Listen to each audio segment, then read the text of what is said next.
कृष्णाय वासुदेवाय हरे परमात्मने प्रणतः क्लेशनाशाय गोविंदाय नमो नमः। हरे कृष्णा। जय श्री हरि।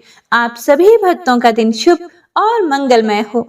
हे प्रिय भक्तों, आज हम मार्गशीर्ष मास के तीसरे अध्याय का श्रवण करेंगे।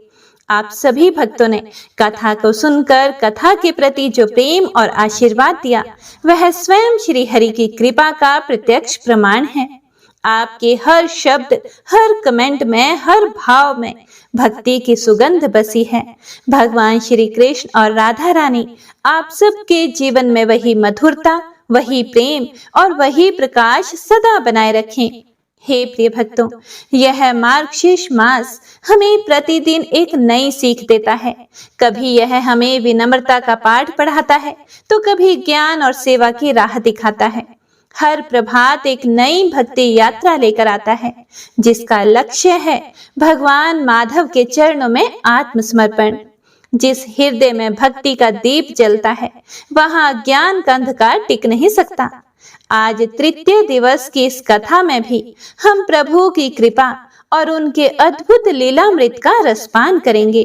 तो आइए मन को एकाग्र करें, वाणी को मधुर करें और आत्मा को श्री कृष्ण स्मरण में लीन करें। तो प्रेम से और श्रद्धा से बोलिए, श्री कृष्ण भगवान की जय। जय श्री गणेश। कथा का शुभारंभ गणेश जी की अद्भुत कथा से करेंगे। यह कथा हमें बताती है कि जब भी अधर्म बढ़ता है, तब श्री गणपति जी महाराज स्वयं धर्म की रक्षा के लिए अवतरित होते हैं। भगवान शिव और विष्णु की ही तरह श्री गणेश जी ने भी असुरों के नाश और धर्म की रक्षा के लिए कई बार अवतार लिया था। पुराणों के अनुसार हर युग में आसुरी शक्ति को खत्म करने के लिए उन्होंने विकट, महोदर, विघ्नेश्वर जैसे 8 अलग अलग नामों के अवतार लिए हैं। ये 8 अवतार मनुष्य के 8 तरह के दोष दूर करते हैं।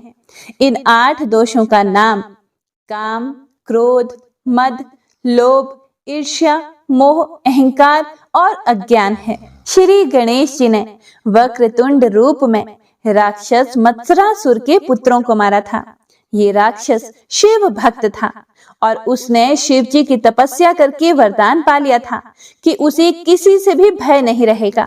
कहते हैं जब राक्षस मत्सरासुर ने तपस्या प्रारंभ की, तो उसकी साधना से तीनों लोकों में कंप मच गया। देवता भयभीत हो उठे और ब्रह्मा तक को उसकी तपस्या का प्रभाव अनुभव हुआ। शिव जी उसकी भक्ति से प्रसन्न हुए। लेकिन देखिए, जब भक्ति में अहंकार जुड़ जाता है, तब वही भक्ति विनाश का कारण बन जाती है।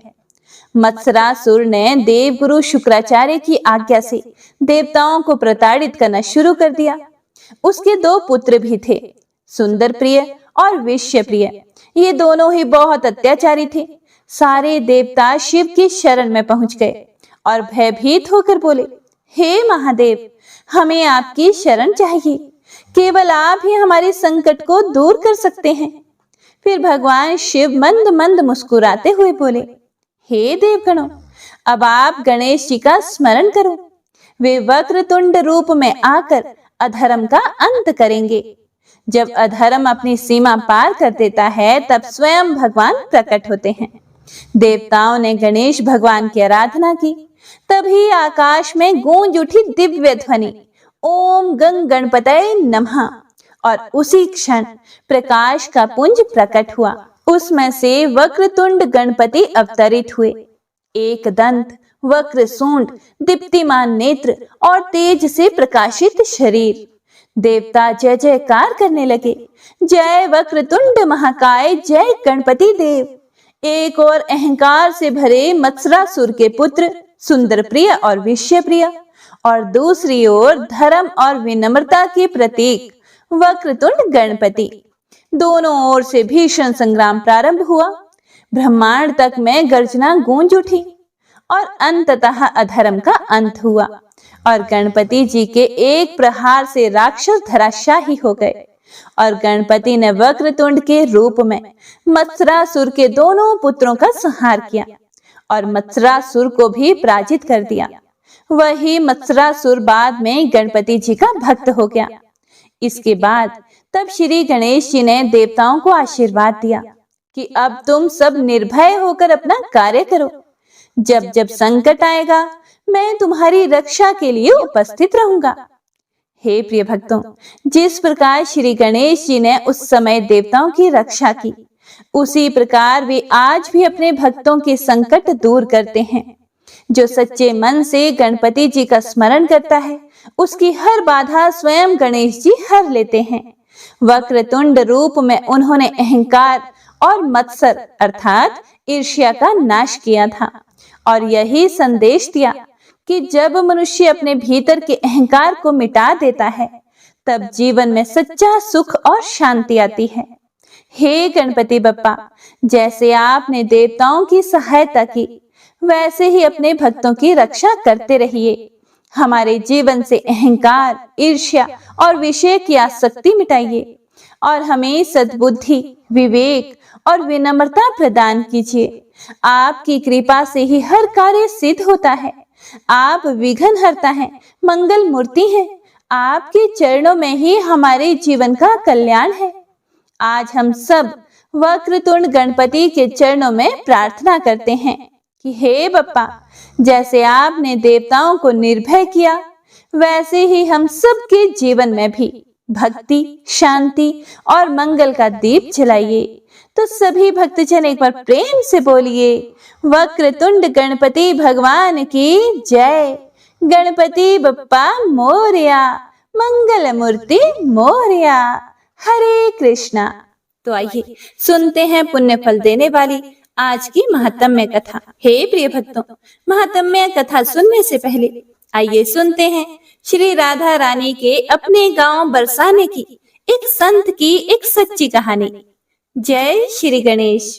एक समय की बात है, बरसाने में एक संत जी रहा करते थे।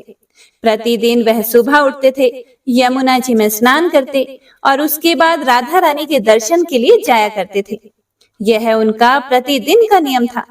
जब तक वह राधा रानी के दर्शन नहीं कर लेते थे, तब तक वह जल भी ग्रहण नहीं करते थे और राधा रानी के दर्शन करते करते उनकी उम्र लगभग 80 वर्ष की हो गई थी। फिर एक दिन जब वह सुबह उठे और प्रतिदिन की तरह ही उठकर वह यमुना में स्नान करने के लिए गए, फिर राधा रानी के दर्शन को चले गए। मंदिर के पट खुले और राधा रानी के वह दर्शन करने लगे और दर्शन करते करते ही उनके मन में यह भाव आया कि मुझे राधा रानी के दर्शन करते करते आज 80 वर्ष हो गए हैं, लेकिन मैंने आज तक राधा रानी को कोई भी वस्त्र अर्पण नहीं किया। लोग राधा रानी के लिए कोई नारियल लाता है, कोई चुनरिया लाता है, कोई चूड़ियां लाता है, तो कोई बिंदी लेकर आता है, कोई साड़ी लाता है, कोई लहंगा चुनरिया लेकर आता है, लेकिन मैंने तो आज तक अपनी राधा रानी को कुछ भी नहीं चढ़ाया। बस यह विचार संत जी के मन में आया कि जब सभी मेरी राधा रानी के लिए कुछ न कुछ लेकर आते हैं, तो मैं भी अपनी राधा रानी के लिए कुछ न कुछ जरूर लेकर आऊंगा। हे प्रिय भक्तों, फिर संत ने अपने मन में कहा, लेकिन क्या लेकर आऊं जिससे कि मेरी राधा रानी खुश हो जाए। अब संत जी सोचते सोचते अपनी कुटिया में आ गए और सारी रात सोचते सोचते उन्हें सुबह हो गई। फिर वे उठे और उठकर स्नान किया और संत जी ने आज अपनी कुटिया में ही राधा रानी के दर्शन पूजन किए और दर्शन के बाद वे बाजार जाकर सबसे सुंदर वाला लहंगा चुनरिया का कपड़ा लाए और अपनी कुटिया में आकर अपने ही हाथों से लहंगा चुनरिया को सिला और सुंदर से सुंदर उस लहंगा चुनरिया में गोटा लगाया। फिर जब पूरी तरह से लहंगा चुनरिया तैयार कर लिया, तो उन्होंने मन में सोचा कि इस लहंगा चुनरिया को मैं अपनी राधा रानी को पहनाऊंगा तो मेरी राधा रानी बड़ी सुंदर लगेंगी। यह सोचकर आज संत जी उस लहंगा चुनरिया को लेकर राधा रानी के मंदिर को चले। मंदिर की सीढ़ियां चढ़ने लगे और अपने मन में सोच रहे हैं कि आज मेरे हाथों के बनाए हुए लहंगा चुनरिया राधा रानी को पहनाऊंगा तो मेरी लाडली राधा रानी खूब सुंदर लगेगी। बस यह सोचते सोचते ही वह सीढ़ियां चढ़ते जा रहे थे। इतने में ही एक बरसाना की लड़की लाली आई और बाबा से कहती है कि बाबा, आज तो बहुत खुश लग रहे हो, क्या बात है, बताओ ना। तब बाबा ने कहा कि हाँ, आज तो मैं बहुत खुश हूँ, क्योंकि आज मैं अपने हाथों से राधा रानी के लिए लहंगा चुनरिया बनाकर लाया हूँ। इस लहंगा चुनरिया को राधा रानी जी को पहनाऊंगा और मेरी राधा रानी बहुत सुंदर दिखेंगी। संत जी की बातें सुनकर लाली ने कहा कि बाबा, मुझे भी दिखाओ ना, आपने लहंगा चुनरिया कैसी बनाई है। जब लाली जिद करने लगी तो संत जी ने उसे लहंगा और चुनरिया दिखाई। लहंगा चुनरिया देखकर वो लड़की बोली कि बाबा, यह तो बहुत सुंदर है, यह तुम मुझे दे दो, राधा रानी के पास तो बहुत सारी पोशाकें हैं। तब महात्मा बोले कि पुत्री, तुमको मैं दूसरी बाजार से दिलवा दूंगा, यह तो मैं अपने हाथों से बनाकर राधा रानी के लिए ही लेकर आया हूँ, तुमको मैं कोई और दिलवा दूंगा। लेकिन उस छोटी सी बालिका ने बाबा का दुपट्टा पकड़ लिया। बाबा, यह मुझे दे दो। पर संत जी भी जिद करने लगे कि दूसरी दिलवाऊंगा। लेकिन हे प्रिय भक्तों, वह बच्ची भी इतनी तेज थी कि संत से हाथ छुड़ाकर लहंगा चुनरिया को छीनकर भाग गई। अब तो बाबा को बहुत ही दुख लगा कि मैंने आज तक राधा रानी को कुछ भी नहीं चढ़ाया था, लेकिन जब लेकर आया तो लाली लेकर भाग गई। मेरा तो जीवन ही खराब है, अब मैं क्या करूंगा। बस यह सोचकर संत उसी सीढ़ियों में बैठे बैठे रोने लगे। इतने में ही कुछ संत वहां आए और पूछा कि क्या बात है, आप क्यों रो रहे हो। तब बाबा ने उन संतों को पूरी बात बताई। फिर संतों ने बाबा को समझाया और कहा कि आप दुखी मत हो, कल दूसरी लहंगा चुनरिया बनाकर राधा रानी को पहना देना। अब आओ और राधा रानी के दर्शन कर लेते हैं। इस प्रकार संतों ने बाबा को समझाया और राधा रानी के दर्शन को लेकर चले गए। अब रोना तो बंद हो गया, लेकिन मन उनका बड़ा खराब था, क्योंकि उनकी मनोकामना जो पूरी नहीं हुई थी। तो संत अनमने मन से राधा रानी का दर्शन करने के लिए जा रहे थे और मन में ये सोच रहे थे कि लगता है किशोरी जी की इच्छा ही नहीं थी, शायद राधा रानी मेरे हाथों से बनी पोशाक पहनना ही नहीं चाहती थी। ऐसा सोचकर बड़े दुखी मन से वे जा रहे थे। मंदिर आकर राधा रानी के पट खुलने का इंतजार करने लगे।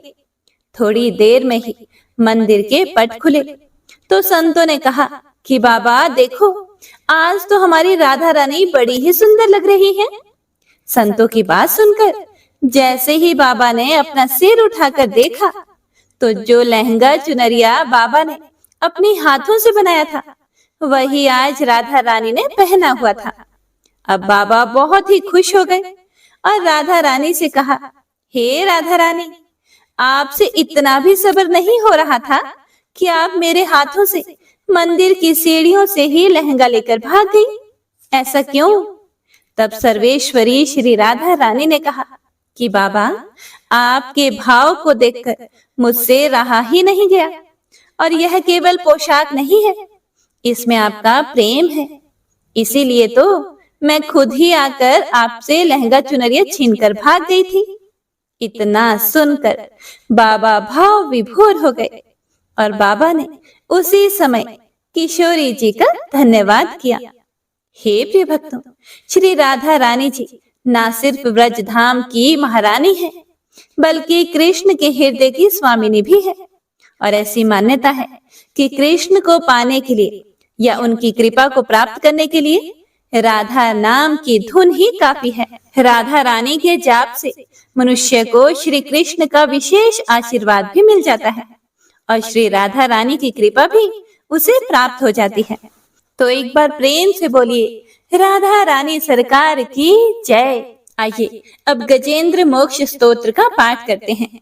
इस माह में गजेंद्र मोक्ष स्तोत्र पढ़ने मात्र से जहां हर तरह के ऋण कर्ज से मुक्ति मिलती है, वहीं 10 दिशाओं से शुभ फल दिलाने में भी सक्षम है। इस स्तोत्र का जाप करने से जीवन में किसी भी प्रकार की परेशानियों से मुक्ति मिलती है। श्रीमद् भगवत गीता के 3रे अध्याय में गजेंद्र स्तोत्र पढ़ने को मिलता है। इस स्तोत्र में हाथी और मगरमच्छ के साथ हुए युद्ध का वर्णन किया गया है और गजेंद्र जब युद्ध से हार जाता है तो भगवान श्री हरि विष्णु का ध्यान करके उनकी स्तुति करता है और उसकी स्तुति से प्रसन्न होकर भगवान श्री हरि विष्णु आते हैं और उसे मोक्ष प्रदान करते हैं। और हे प्रिय भक्तों, इस पाठ को करते समय अगर हम अपने मन में यह भावना रखें कि हे श्री हरि विष्णु, हे मेरे प्रभु, जिस प्रकार से आपने गजेंद्र को परेशानी से बाहर निकाला उसी प्रकार से हमें भी हमारी परेशानियों से बाहर निकालिए, तो यकीन मानिए निश्चित ही भगवान श्री हरि विष्णु हमारी मदद स्वयं करते हैं। तो आइए अब सच्चे मन से भगवान श्री हरि विष्णु का ध्यान करके इस परम कल्याणकारी स्तोत्र का पाठ करते हैं। जय श्री हरि विष्णु। शुक जी ने कहा कि बुद्धि के अनुसार पिछले अध्याय में वर्णन किए गए रीति से अपने मन को नियंत्रित करके और हृदय को स्थिर करके गजेंद्र अपने पिछले जन्म में याद किए गए सर्वोच्च कार्य और बार बार जप किए जाने वाले स्तोत्र का जाप करने लगा। गजेंद्र ने मन ही मन श्री हरि को ध्यान करते हुए कहा, जिनके प्रवेश करने से शरीर और मन चेतन की तरह व्यवहार करने लगते हैं, ओम द्वारा लक्षित और पूरे शरीर में प्रकृति और पुरुष के रूप में प्रवेश करने वाले उस सर्वशक्तिमान देवता का मैं मन ही मन स्मरण करता हूँ, जिनके सहारे ये पूरा संसार टिका हुआ है, जिनसे ये संसार अवतरित हुआ है और जिन्होंने प्रकृति की रचना की है और जो खुद उसके रूप में प्रकट हैं, लेकिन इसके बावजूद भी वो इस पूरी दुनिया से सर्वोपरि और श्रेष्ठ हैं। ऐसे अपने आप और बिना किसी कारण के भगवान की मैं शरण में जाता हूँ और अपने संकल्प शक्ति के बल पर अपने ही स्वरूप में रचित और सृष्टि काल में प्रकट एवं प्रलय में अप्रकट रहने वाले इस शास्त्र प्रसिद्धि प्राप्त कार्य कारण रूपी संसार को, जो बिना कुंठित दृष्टि के साक्ष्य रूप में देखते रहने पर भी लिप्त नहीं होते, चक्षु आदि प्रकाशकों के परम प्रकाशक प्रभु, आप मेरी रक्षा करें। बीतते गए समय के साथ तीनों लोकों और ब्रह्मादि लोकपालों के पंचभूत में प्रवेश कर जाने पर और पंचभूतों से लेकर महत्वपूर्ण सभी कारणों के उनकी परम करुणा स्वरूप प्रकृति में मगन हो जाने पर उस समय दुर्गेय और घोर अंधकार रूपेण प्रकृति ही बच रही थी। उस अंधकार से परे अपने परम धाम में जो सर्वव्यापी भगवान सभी दिशाओं में प्रकाशित होते रहते हैं, वो भगवान मेरी रक्षा करें।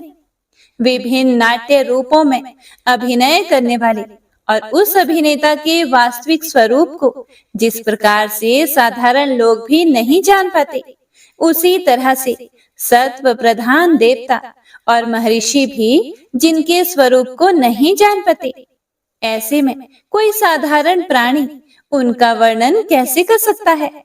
ऐसे दुर्गम चरित्र वाले भगवान मेरी रक्षा करें। अनेकों शक्ति से मुक्त सभी प्राणियों को आत्म बुद्धि प्रदान करने वाले, सबके बिना कारण हित और अतिशय साधु स्वभाव ऋषि मुनिजन, जिनके परम स्वरूप को देखने की इच्छा के साथ वन में रहकर अखंड ब्रह्मचर्य तमाम अलौकिक व्रतों को नियमों के अनुसार पालन करते हैं, ऐसे प्रभु ही मेरी गति है। वह जिनका हमारी तरह ना तो जन्म होता है और ना जिनके द्वारा अहंकार प्रेरित कर्म ही होते हैं, जिनके निर्गुण स्वरूप का ना कोई नाम है और ना ही कोई रूप है, इसके बावजूद भी समय के साथ इस संसार की सृष्टि और प्रलय के लिए अपनी इच्छा से अपने जन्म को स्वीकार करते हैं। उन अनंत शक्ति संपन्न परम ब्रह्म परमेश्वर को मेरा नमस्कार है। उन प्राकृत आकार रहित और अनेक रूप वाले अद्भुत भगवान को मेरा बारंबार नमस्कार है। स्वयं प्रकाशित सभी साक्ष्य परमेश्वर को मेरा शत शत नमन है। वैसे देव जो मन, वाणी और चित्त वृत्तियों से परे हैं, उन्हें मेरा बारंबार नमस्कार है। विवेक से परिपूर्ण पुरुष के द्वारा सभी सत्व गुणों से परिपूर्ण, निवृत्ति धर्म के आचरण से मिलने योग्य और मोक्ष सुख की अनुभूति रूपी भगवान को मेरा नमस्कार है। सत्व गुणों को स्वीकार करके शांत, रजोगुण को स्वीकार करके घोर और तमोगुण को अपनाकर मूढ़ से प्रतीत होने वाले, भेद रहित अतएव सदा संभाव से स्थित ज्ञान धन प्रभु को मेरा नमस्कार है। शरीर, इंद्रिय आदि के समुदाय रूप सभी पिंडों के ज्ञाता, सबके स्वामी और साक्षी स्वरूप प्रभु को मेरा बारंबार नमस्कार है। सबके अंतर्यामी, प्रकृति के भी परम कारण लेकिन स्वयं कारण रहित भगवान को मेरा शत शत नमस्कार है। सभी इंद्रियों और सभी विषयों के जानकार, सभी प्रतीतियों के कारण रूप संपूर्ण जड़ प्रपंच और सबकी मूलभूता अविद्या के द्वारा सूचित होने वाले और सभी विषयों में अविद्या रूप से भासने वाले भगवान को मेरा नमस्कार है। सबके कारण लेकिन स्वयं कारण रहित तथा कारण होने पर भी परिणाम रहित होने की वजह से अन्य कारणों से भी विलक्षण कारण आपको मेरा बारंबार नमस्कार है। सभी वेदों और शास्त्रों के परम तात्पर्य, मोक्ष रूपी और श्रेष्ठ पुरुषों की परम गति देवता को मेरा नमस्कार है।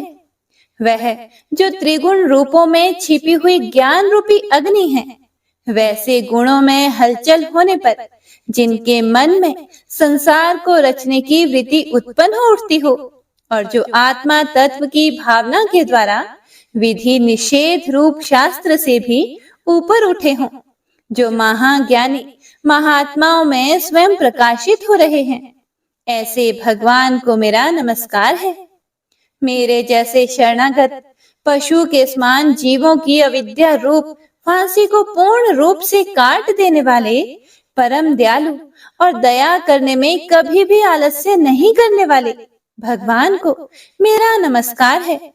अपने अंश से सभी जीवों के मन में अंतर्यामी रूप से प्रकट होने वाले सर्वनियंता अनंत परमात्मा आपको मेरा नमस्कार है।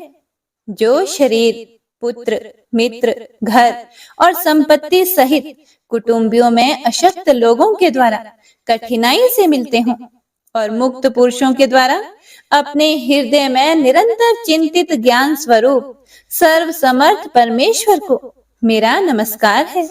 वह जिन्हें धर्म, अभिलाषित भोग, धन और मोक्ष की कामना से मनन करके लोग अपनी मनचाही इच्छा पूर्ण कर लेते हैं, अपितु जिन्हें विभिन्न प्रकार के अयाचित भोग और अविनाशी पार्षद शरीर भी देते हैं, वैसे अत्यंत दयालु प्रभु मुझे इस प्रकार की विपदा से हमेशा के लिए बाहर निकालें। वह जिनके एक से अधिक भक्त हैं, जो मुख्य रूप से एकमात्र उसी भगवान की शरण में हैं, जो धर्म, अर्थ आदि किसी भी पदार्थ को नहीं चाहते, अपितु जो केवल उन्हीं के परम मंगलमय एवं अत्यंत विलक्षण चरित्र का गुणगान करते हुए उनके आनंदमय समुद्र में गोते लगाते रहते हैं।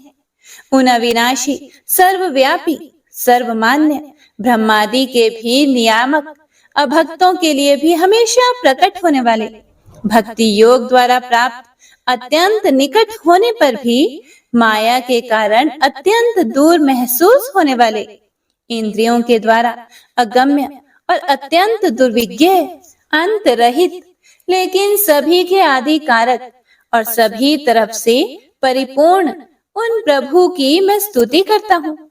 वो जो ब्रह्मा सहित सभी देवता, चारों वेद तथा समस्त चराचर जीव नाम और आकृति भेद से जिनके अत्यंत क्षुद्र अंशों से रचे गए हैं, जिस तरह से जलती हुई अग्नि की लपटें और सूरज की किरणें बार बार निकलती हैं और फिर से अपने कारण में ही लीन हो जाती है, उसी प्रकार बुद्धि, मन, इंद्रियां और नाना योनियों के शरीर, जिन सभी गुणों से प्राप्त शरीर जो स्वयं प्रकाश परमात्मा से प्रकट होता है और फिर से उन्हीं में लीन हो जाता है।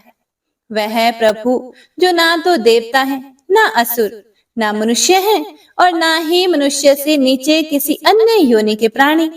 ना ही वो स्त्री है और ना ही पुरुष, ना ही नपुंसक और ना ही वो कोई ऐसे जीव हैं जिनका इन तीनों ही श्रेणी में समावेश है। वो ना तो गुण है, ना कर्म, वो ना ही कार्य है और ना ही कारण। इन सभी योनियों का निषेध होने पर जो बचता है वही उनका असली रूप है और वे ही सब कुछ हैं। ऐसे प्रभु मेरा उत्थान करने के लिए प्रकट हो। अब मैं इस मगरमच्छ के चंगुल से आजाद होने के बाद जीवित नहीं रहना चाहता। इसकी वजह ये है कि मैं सभी तरफ से अज्ञानता से ढके इस हाथी के शरीर का क्या करूं? मैं आत्मा के प्रकाश से ढक देने वाले अज्ञानता से युक्त इस हाथी के शरीर से मुक्त होना चाहता हूँ, जिसका काल क्रम से अपने नाश नहीं होता, बल्कि ईश्वर की दया और ज्ञान से उदय हो पाता है। इस प्रकार से मोक्ष के लिए लालायित संसार के रचयिता स्वयं संसार के रूप में प्रकट, लेकिन संसार से परे, संसार में एक खिलौने की भांति खेलने वाले, संसार में आत्म रूप से व्याप्त अजन्मा सर्वव्यापी एवं प्रापत्य वस्तुओं में सर्वश्रेष्ठ श्री हरि का केवल स्मरण करता हूँ और उनकी शरण में जाता हूँ, जिन्होंने भगवत भक्ति रूपी योग के द्वारा कर्मों को जला डाला है, जिन्हें समस्त योगी ऋषि अपने योग के द्वारा अपने शुद्ध हृदय में प्रकट देखते हैं। उन योगेश्वर भगवान को मेरा नमस्कार है। वह जिनके त्रिगुणे शक्तियों का राग, रूप, वेग और असह्य है, जो सभी इंद्रियों के विषय रूप में मौजूद है। वह जिनकी इंद्रियां समस्त विषयों में ही बसी रहती है। ऐसे लोगों को जिनको मार्ग मिलना भी संभव नहीं है, वैसे शरणागत एवं अपार शक्तिशाली वाले भगवान आपको मेरा बारंबार नमस्कार है।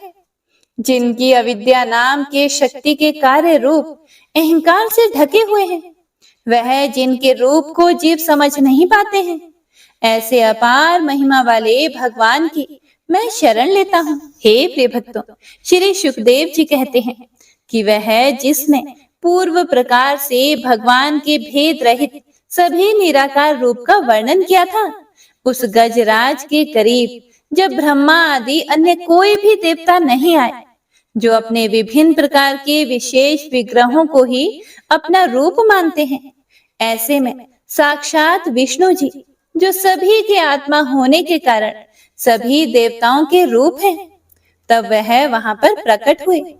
गजराज को इस प्रकार से दुखी देखकर और उसके पढ़े गए स्तुति को सुनकर चक्रधारी प्रभु इच्छानुसार वेग वाले गरुड़ की पीठ पर सवार होकर सभी देवों के साथ उस स्थान पर पहुंचे जहां वह गज था।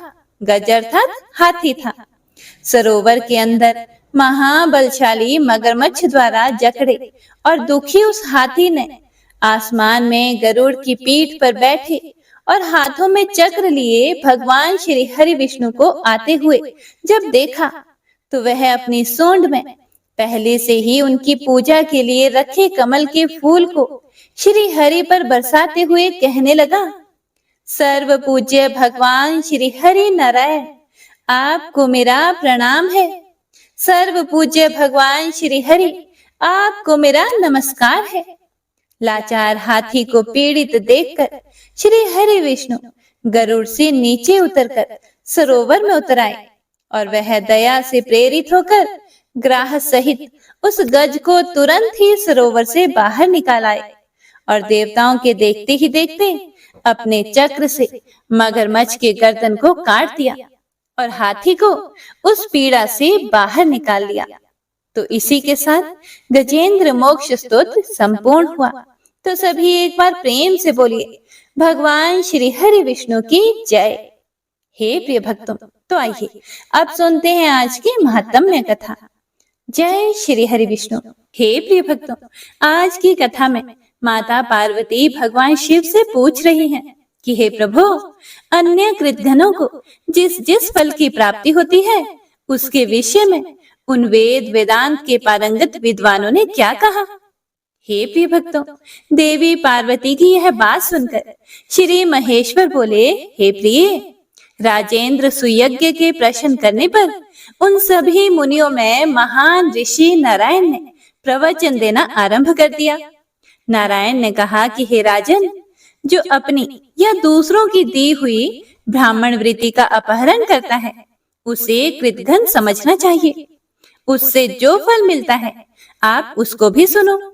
जिनकी जीविका छिन जाती है उन ब्राह्मणों के आंसुओं से धरती के जितने धूल कण भीगते हैं उतने सहस्त्रों वर्षों तक वह शूल प्रोत नामक नर्क में रहता है।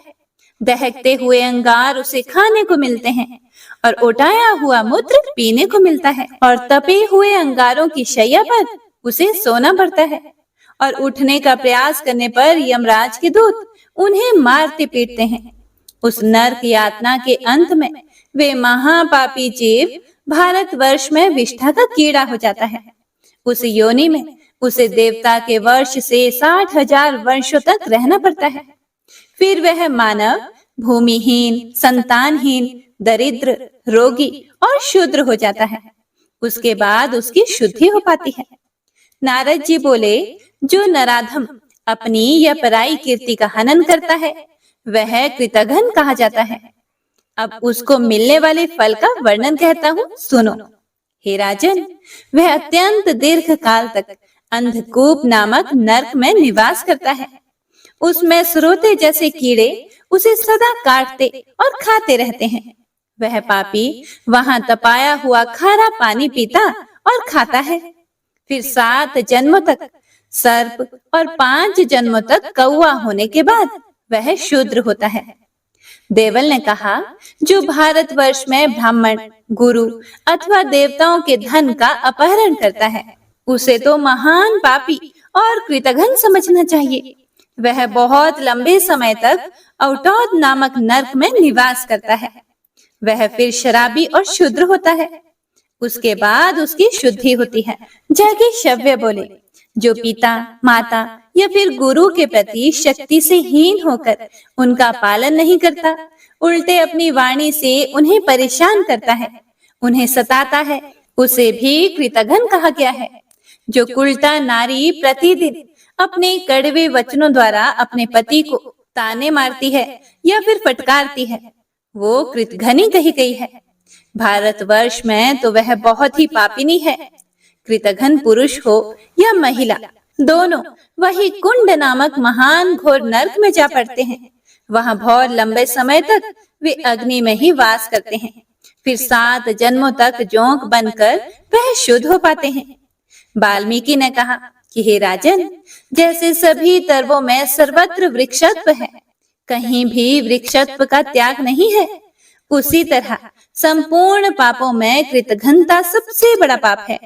जो काम, क्रोध और भय के कारण झूठी गवाही देता है, सभा में वह पक्षपात पूर्ण बात करता है, वह सबसे बड़ा कृतघ्न माना गया है। राजन, जो पुण्य मात्र का हनन करता है वह भी कृतघ्न ही है।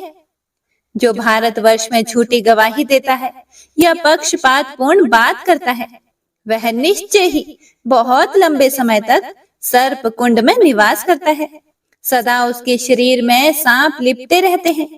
वह डरा रहता है और सांप उसे खाते रहते हैं।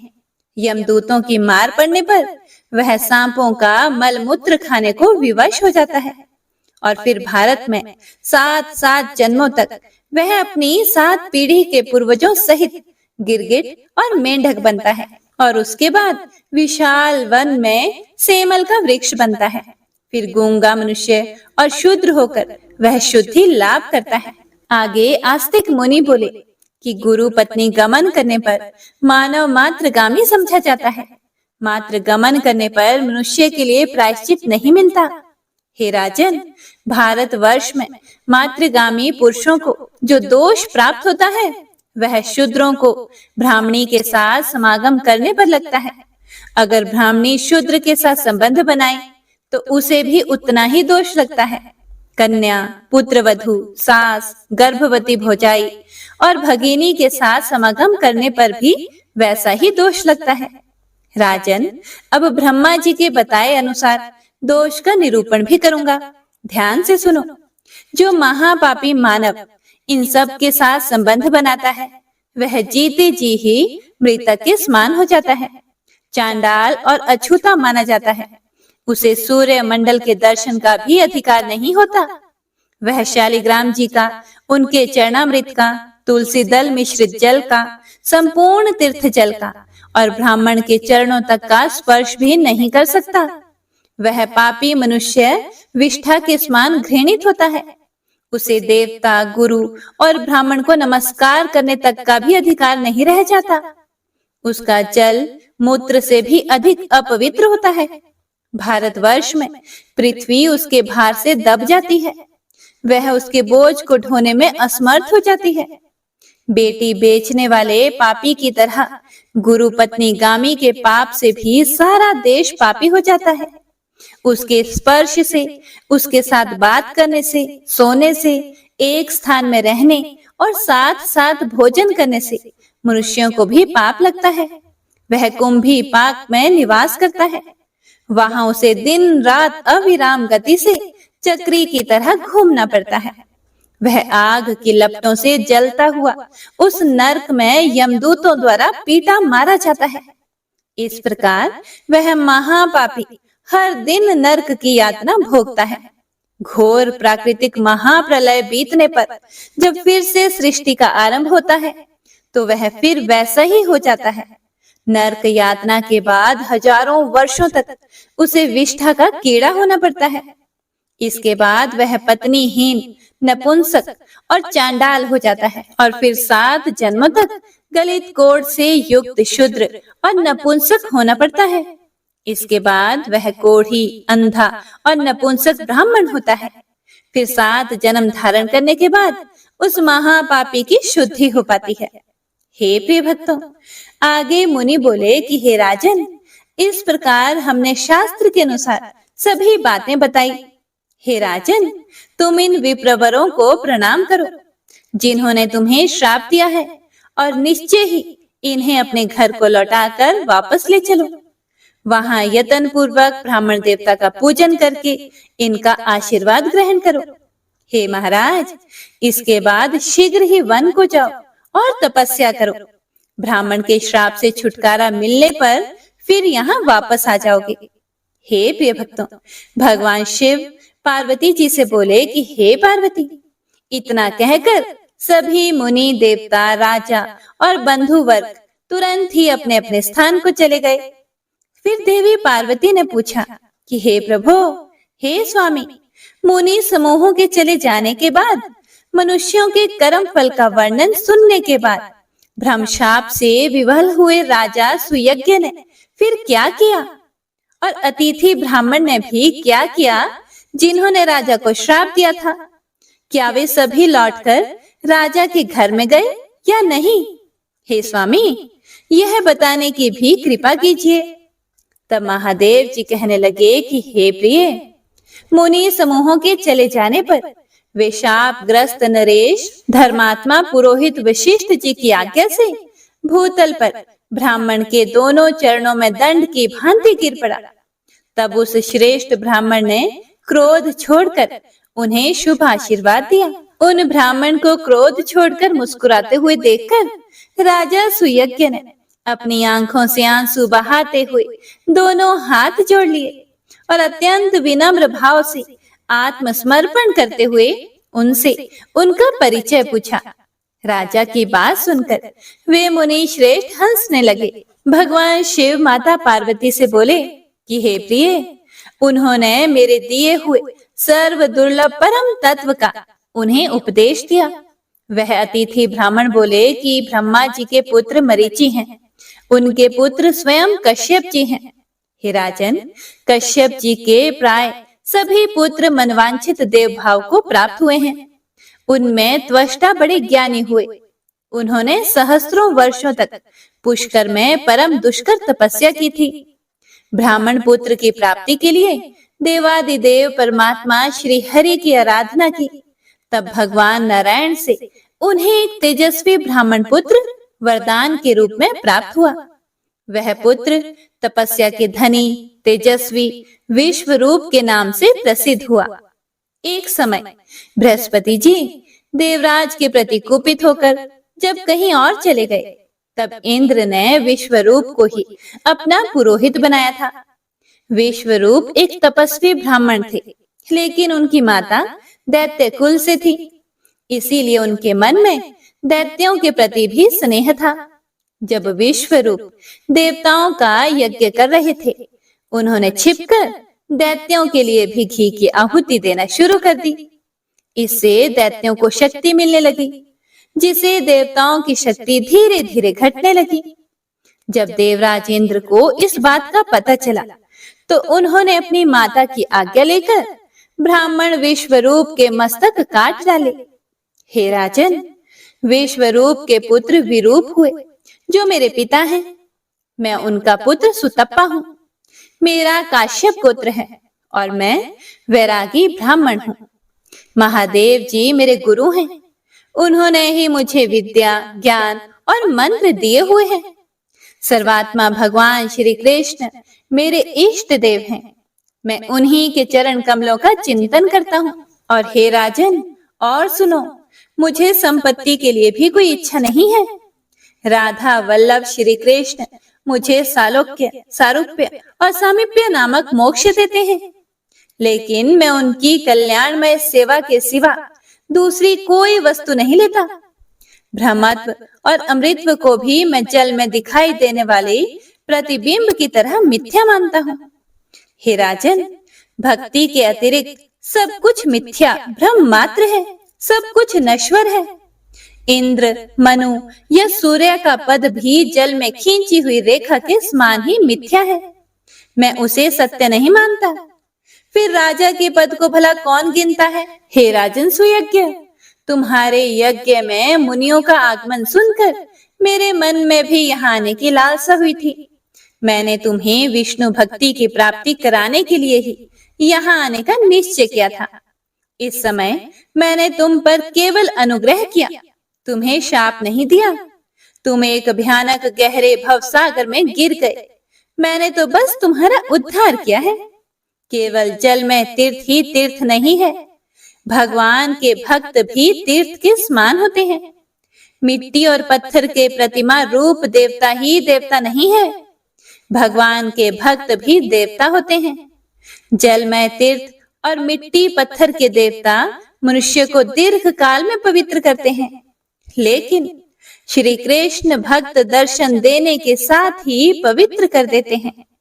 हे राजन, निकलो इस घर से, दे दो राज्य अपने पुत्रों को। वत्स, अपनी साध्वी पत्नी की रक्षा का भार अपने बेटे को सौंपकर शीघ्र ही वन को चलो। ब्रह्मा जी से लेकर कीट पर्यंत सब कुछ मिथ्या ही है। जो सबके ईश्वर हैं, उन परमात्मा राधा वल्लभ श्री कृष्ण का भजन करो और फिर ध्यान से बड़ी आसानी से मिल जाएंगे। हे राजन, ब्रह्मा, विष्णु और शिव आदि के लिए भी उनकी आराधना बड़ी कठिन है। 7 स्वर्ग लोक, 7 द्वीपों सहित पृथ्वी, पर्वत और समुद्रों सहित 7 पाताल, इन समस्त लोकों सहित जो ब्रह्मांड है, वह अंडे के आकार में जल पर तैर रहा है। प्रत्येक ब्रह्मांड में ब्रह्मा, विष्णु और शिव आदि रहते हैं। देवताओं, मनुष्यों, नाग, गंधर्व और राक्षस आदि निवास करते हैं। हे राजन, पाताल से लेकर ब्रह्मलोक तक जो अंड है, यही ब्रह्मा जी का कृत्रिम ब्रह्मांड है। यह जल में शयन करने वाले शुद्र विराट विष्णु जी के नाभि कमल पर उसी प्रकार विराजमान है, जैसे कमल की कर्णिका में बीज रहा करता है। इस प्रकार सुविस्तृत जल शैया पर शयन करने वाले वे प्राकृत महायोगी शुद्र विराट श्री हरि विष्णु भी प्रकृति से परवर्ती ईश्वर सर्वात्मा कालेश्वर श्री विष्णु का ही ध्यान करते हैं। उनका आधार है महाविष्णु का विस्तृत रोमकूप। महाविष्णु के अनंत रोमकूपों में से प्रत्येक में ऐसे ऐसे ब्रह्मांड स्थित है। महाविष्णु के शरीर में असंख्य रोम हैं और उन रोम कूपों में असंख्य ब्रह्मांड है। हे राजन, यह सब परम दुर्लभ महान ज्ञान तुम्हें बताया गया है। गुरुदेव शिव ने यह ज्ञान मुझे दिया था, इसे तो तुमने सुन लिया। अब और क्या सुनना चाहते हो? ओम नमो नारायणाय। हे प्रिय भक्तों, आज का अध्याय यहीं समाप्त होता है। इसके बाद उन ब्राह्मण ने राजा सुयज्ञ को जो कुछ भी बताया उसका वर्णन आप सभी अगले अध्याय में जरूर सुनिएगा। तो आइए अब सुनते हैं श्री कृष्ण चालीसा। बंशी शोभित कर मधुर, नील जलद तन श्याम, अरुण अधर जनु बिंब फल, नयन कमल अभिराम, पूर्ण इंद्र अरविंद मुख, पीतांबर शुभ साज, जय मन मोहन मदन छवि, कृष्ण चंद्र महाराज। जय यदुनंदन जय जगवंदन, जय वसुदेव देवकी नंदन, जय यशोदासुत नंद दुलारे, जय प्रभु भक्तन के दृगतारे, जय नट नागर नागन थैया, कृष्ण कन्हैया धेनु चरैया, पुनि नख पर प्रभु गिरिवर धारो, आओ दीनन कष्ट निवारो, वंशी मधुर अधर धरि टेरो, होवे पूर्ण विनय यह मेरो, आओ हरि पुनि माखन चाखो, आज लाज भारत की राखो, गोल कपोल चिबुक अरुणारे, मृदु मुस्कान मोहिनी डारे, राजित राजीव नयन विशाला, मोर मुकुट वैजंती माला, कुंडल श्रवण पीठ पट आछे, कटि किंकिणी काछनि काछे, नील जलज सुंदर तनु सोहे, छवि लखी सुर नर मुनि मन मोहे, मस्तक तिलक अलख घुंघराले, आओ कृष्ण बांसुरी वाले, करि पय पान पूत नहीं तार्यो, अका बका कागा सुर मार्यो, मधुवन जलत अगिन जब ज्वाला, भय शीतल लख तहि नंद लाला, सुरपति जब ब्रज चढ़यो रिसाई, मूसर धार वारी वर्षाई, लगत लगत व्रज चहन बहायो, गोवर्धन नख धारी बचायो, लखिय सुधा मन ब्रह्म अधिकाई, मुख मह 14 भुवन दिखाई, दुष्ट कंस अति उधम मचायो, कोटि कमल जब फूल मंगायो, नाथी काली यही तब तुम लीन है, चरण चिन्ह दे निर्भय किन है, करि गोपिन संग रास विलासा, सबकी पूर्ण करी अभिलाषा, केतिक महासुर संहार्यो, कंस ही केस पकड़ी दे मार्यो, मात पिता की बंदी छुड़ाई, उग्रसेन कहाँ राज दिलाई,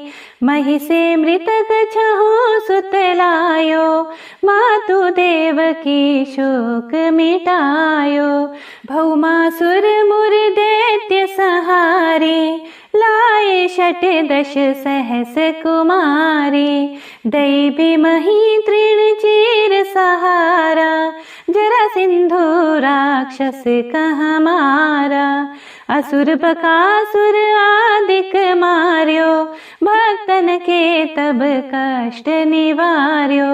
दीन सुदामा के दुख टार्यो, तंदुल 3 मूठ मुख डार्यो। प्रेम के साग विदुर घर मांगे, दुर्योधन के मेवा त्यागे।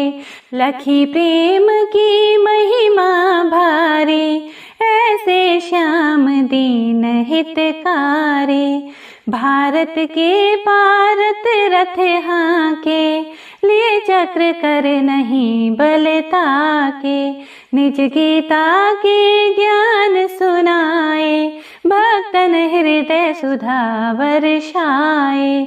मीरा थी ऐसी मत वाली, विष पी गई बजा कर ताली। राणा भेजा सांप पिटारी, शालिग्राम बने बनवारी। निजी माया तुम विधि ही दिखाओ, उड़ते संशय सकल मिटाओ। तब शत निंदा करी तत्काला, जीवन मुक्त भयो शिशुपाला। जब ही द्रौपदी टेर लगाए, दीनानाथ लाज अब जाए। तुरही वसन बने नंदलाला, बढ़े चीर भई अरि मुह काला। असनाथ के नाथ कन्हैया, डूबत भंवर बचावत नैया। सुंदर दास आस उरधारी, दया दृष्टि कीजे बनवारी। नाथ सकल मम कुमति निवारो, क्षमहु बेगी अपराध हमारे। खोलो पट अब दर्शन दीजे, बोलो कृष्ण कन्हैया की जय। बोलो कृष्ण कन्हैया की जय। बोलो कृष्ण कन्हैया की जय। यह चालीसा कृष्ण का पाठ करे उरधारी, अष्ट सिद्धि नवनिधि फल लही, पदारथ चारी। बोलिए श्री कृष्ण भगवान की जय, राधा रानी की जय, सर्व देवी देवताओं की जय। उम्मीद करती हूँ आज की यह वीडियो आपको अच्छी लगी होगी। अच्छी लगी हो तो लाइक जरूर कीजिएगा और कमेंट भी कीजिएगा। अगर आप नए हैं चैनल पर तो चैनल को सब्सक्राइब जरूर कीजिएगा। मिलते हैं अगली वीडियो में, तब तक के लिए राधे राधे। आपका मंगल हो।